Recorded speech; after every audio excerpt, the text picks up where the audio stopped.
नमस्कार, स्वागत है आपका अपने चैनल पर और मैं हूं आपके साथ चांद मिगलानी। इस वक्त हम मौजूद हैं पानीपत नगर निगम कार्यालय में और इस वक्त हमारे साथ मौजूद हैं वार्ड नंबर 6 के जो पार्षद रविंदर कुमार थे, जो कि अब डिप्टी मेयर रविंदर कुमार बन चुके हैं और वो इस समय हमारे साथ मौजूद हैं। उनसे कुछ बातचीत करेंगे और जानकारी लेंगे किस प्रकार जो उनका जो पद मिला है उनको डिप्टी मेयर का, जो शहर की जनता ने और शहर के सभी जनप्रतिनिधियों ने अपना विश्वास दिखाकर संगठन ने एक जिम्मेवारी दी है, क्या कुछ उसके प्रति उनकी जिम्मेवारी रहेगी, क्या कुछ वो विशेष भूमिका निभाएंगे। आइए बात करेंगे डिप्टी मेयर रविंदर कुमार जी से। मेरे साथ पहले तो बहुत बहुत आपको बधाई और डिप्टी मेयर का पद आपको मिला है, संगठन ने आपके ऊपर एक जिम्मेवारी दी है, क्या कुछ बताना चाहिए? आपका भी बहुत बहुत धन्यवाद जो आपने मुझे इस लायक समझा कि मैं आपके चैनल पर इंटरव्यू दे सकूं। और जो संगठन ने मुझ पे ये जिम्मेदारी दिखाई है मैं इसका बखूबी निभाऊंगा और मेरे जो साथी पार्षद हैं मैं उनको सबको साथ लेकर चलने की कोशिश करूंगा। और कोशिश ये भी रहेगी कि जो नगर निगम के हालात कुछ समय से बिगड़े हुए हैं उनको सुधारा जा सके। मेरे साहब बड़ा सवाल है, पहले एक वार्ड 6 की जिम्मेवारी थी, लेकिन डिप्टी मेयर बनने के बाद पूरे शहर की जनता, चाहे वो ग्रामीण हो चाहे वो शहरी हो, पूरे शहर की जनता को कहीं ना कहीं एक आस उम्मीद है, कहीं हमारा डिप्टी मेयर जो बना हमारा काम करवाएगा या डिप्टी मेयर के भरोसे कुछ भी हम करवा सकते हैं, कोई भी गलत काम जो है उस पर रोक लग सकती है। क्या कुछ बताना चाहेंगे, किस प्रकार की जिम्मेवारी निभाएंगे आप? सबसे पहले तो उन सभी का, मेरे वार्ड वासियों का बहुत बहुत धन्यवाद जिन्होंने मुझे वोट देकर इस सदन में बैठाया था एक पार्षद बनाकर।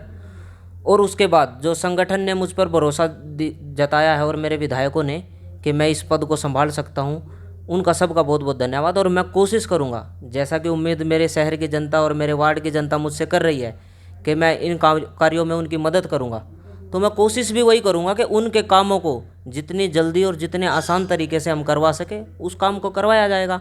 मैं उनकी सदैव तत्पर हूँ, मतलब उनकी मदद करने के लिए।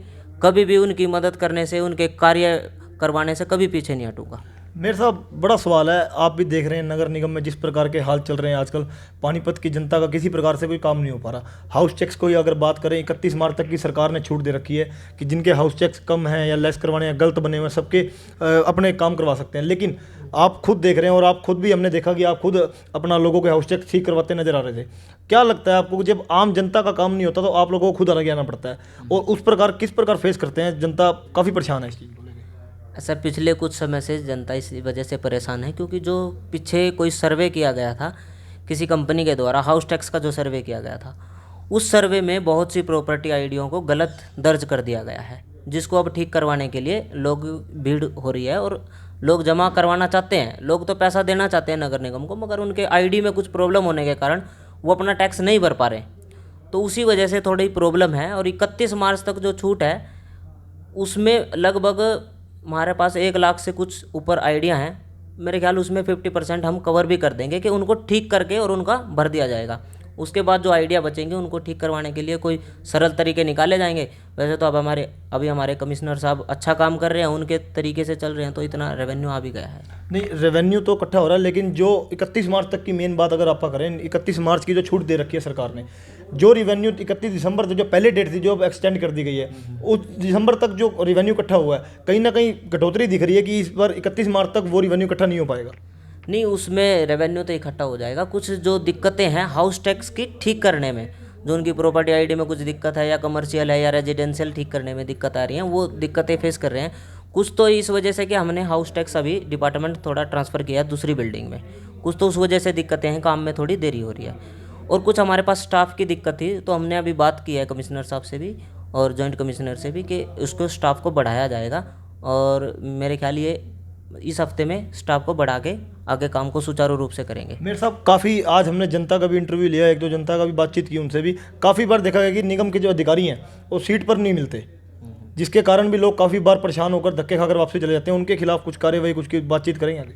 वही बात है, हमारे पास थोड़ा स्टाफ की कमी थी, जिस वजह से कई बार लोकेशन देखने जाना होता है कि भाई आईडी में अगर रेजिडेंशियल है या कमर्शियल है, उसको देखने के लिए विजिट करना होता है एरिया का, तो उस वजह से अधिकारी वहाँ चले जाते हैं, तो इस वजह से वो सीट पे नहीं मिलते। अगर हमारे पास अधिकारी पूरे होंगे, अफसर पूरे होंगे, तो हमारे काम आसानी से हो जाएंगे। मेरे साहब ये तो हुई हाउस टैक्स की बात। एक काफ़ी दिनों से चर्चा में मुद्दा है 27 करोड़ का टेंडर को लेकर, जिसका आप सभी ने दौरा भी किया था निमरी को लेकर, निमरी में डंपिंग पॉइंट पे।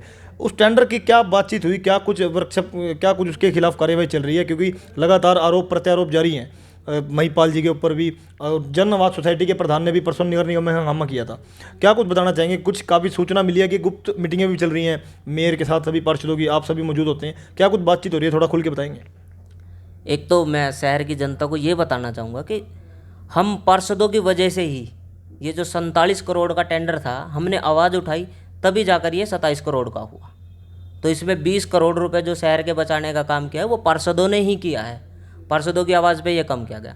उसके बाद अगर ये 27 करोड़ का किया गया तो जिस भी अधिकारी ने ये टेंडर लगाया उसमें उससे ये पूछताछ की जाएगी कि किस बिहाफ पे आपने ये 27 का भी टेंडर लगा दिया। क्या आपने वहाँ पर जाकर कूड़ा देखा?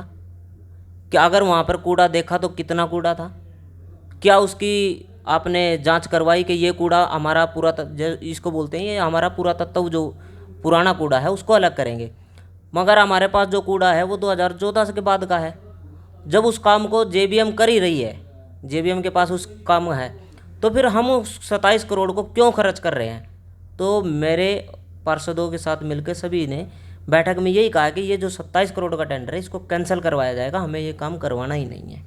मेरे साथ बड़ा सवाल है कि 27 करोड़ का टेंडर जो कि पहले 47 करोड़ का था, आखिर वो 20 करोड़ रुपए का गैप क्यों आया?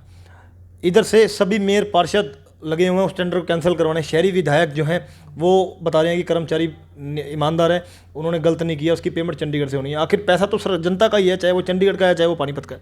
यही बात है, पैसा जनता का ही है और इस पैसे को हम वेस्ट नहीं होने देंगे। जब हम उसको 47 से 20 करोड़ कम करवा के या उसमें कुछ भी करवा के हम उसको 27 पे ला सकते हैं तो हम उसको कैंसिल भी करवा के रहेंगे, और हमें इस काम की ज़रूरत नहीं है तो हम इसको ज़रूर कैंसिल करवाएंगे। तो उम्मीद है कि मतलब ये 27 करोड़ का टेंडर रद्द होगा? हाँ हाँ, उम्मीद क्यों नहीं है, हम हाउस में इसका मुद्दा उठाएंगे। अगर किसी भी अधिकारी के पास इसका संतुष्टिजनक जवाब होगा तो हमें जवाब दे, हमें संतुष्ट करे।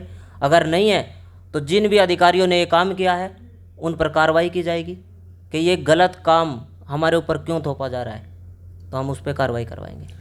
एक तरफ बात है, अगर बात करें यहाँ पर 27 करोड़ टेंडर की, साथ साथ अगर हम बात करें जेबीएम की, जिस प्रकार जेबीएम कंपनी के खिलाफ पूरा शहर इकट्ठा हो चुका था, सभी अधिकारी और जनप्रतिनिधि आज चुप क्यों हैं? अभी चुप नहीं है, ये एक मतलब जब तूफान आता है उससे पहले की एक खामोशी है। अभी वो तूफान आने वाला है। सभी पार्षद, mayor, deputy mayor, senior deputy mayor, सभी ने मिलकर ये चर्चा की है कि जेबीएम के ऊपर जुर्माना लगाना ही पड़ेगा, इसके ऊपर नकेल कसनी पड़ेगी, तब जाकर ये जेबीएम अपना सुधार कर पाएगी। और उसके बाद जैसे हमारे वार्ड हैं कुछ, हमने अब तक जब तक उसका 100% नहीं हुआ तो हमने पर्ची नहीं कटवाने दी किसी की भी। तो हम कोशिश करेंगे कि अगर उसका कूड़ा कहीं भी पड़ा दिखता है या उसका 100% नहीं हो रहा तो उसके ऊपर जुर्माना लगाएंगे, और कोशिश करेंगे कि अगर जैसे 7 लाख रुपए तक का है कि 7 लाख रुपए अगर इसके ऊपर जुर्माना लगता है तो इसको रद्द करें। कोशिश करेंगे कि वहाँ तक ये लिमिट पहुँचे। 3 तारीख की हाउस की मीटिंग रखी गई है, वहाँ भी मुद्दा उठाएंगे? हाँ, ये जेबीएम का मुद्दा, 27 करोड़ रुपए का मुद्दा, सफाई व्यवस्था को लेकर मुख्यतः ये मीटिंग में बहुत ध्यान रहेगा। तो क्या कुछ जनता से अपील करना चाहेंगे नगर निगम से संबंधित कार्यों को लेकर? जिस प्रकार एक आवाज़ और भी शहर में बहुत फैली हुई है कि भ्रष्टाचार बहुत है। देखिए, भ्रष्टाचार अभी तक ऐसा कुछ हुआ नहीं है, अखबारों में या ऐसी चीज़ें आ रही हैं कि भ्रष्टाचार हो गया, भ्रष्टाचार हो गया। भ्रष्टाचार की सिर्फ अभी अफवाहें हैं। ऐसा कुछ नहीं हुआ कि नगर निगम में कोई इतना बड़ा घोटाला या भ्रष्टाचार हुआ हो। मैं तो शहर की जनता को यही कहना चाहूँगा कि अफवाहों पर ध्यान न दें, कार्यप्रणाली पर ध्यान दें, अपने पार्षदों का साथ दें, और जितना हो सके अपने शहर की जनता को समझाने की कोशिश करें कि ऐसा कुछ नहीं है। आपके जो पार्षद हैं, आपके जो mayor, deputy mayor, senior deputy mayor, आपका काम बखूबी निभा रहे हैं, और अगर उसमें कहीं कमी रह जाएगी तो विधायक उसको काम को करेंगे। तो ये थे हमारे साथ डिप्टी मेयर रविंद्र कुमार जी, जिन्होंने निगम कार्यों को लेकर एक शहर की जनता से अपील भी की है कि किसी प्रकार की दिक्कत जो है उनको नहीं सामना करना पड़ेगा। और जो लगातार आरोप लग रहे थे जेबीएम कंपनी पर या फिर 27 करोड़ या 47 करोड़ का जो टेंडर पर काफ़ी चर्चा हो रही थी, उसको भी जो है हाउस की मीटिंग में 3 तारीख को उठाएंगे। इसी प्रकार आप हमारे साथ बने रहें, आपको शहर की और भी गतिविधियां अवगत कराएंगे। धन्यवाद।